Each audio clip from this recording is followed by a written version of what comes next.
Here we are on day 6. Hey guys, it's me, Lizzie. Let's get right into this video, but first, I want to give you another reason to love and grow edible perennials in your yard.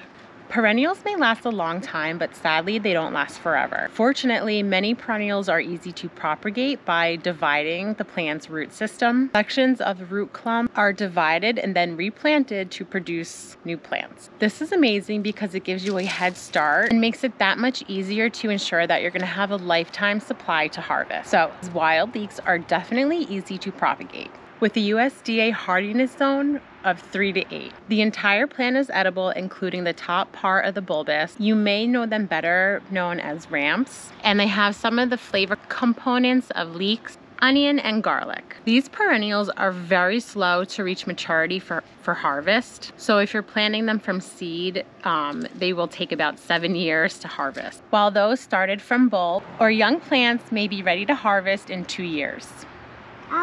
So propagating them would be your best bet, especially if you're going to forage them. They begin growth from a small bulb and they spread out over time. And it's best to give the patch a few years to spread out before you start harvesting. And the best way to harvest them is when you need to start thinning the plants out, digging up the whole clump, bulb and all. And these leaves will emerge in the early spring. They will disappear in a month or two and stay dormant until the following spring. The leaves, stems, and bulbs can be blanched, fried or chopped, and mixed into any dishes, breakfast, lunch, or dinner. Herbs, especially perennial herbs, are great for a beginner kitchen garden because of their low maintenance and guaranteed harvest year after year. Tomorrow we'll wrap up our first week of our 31-day series of edible perennials. I'll see you then.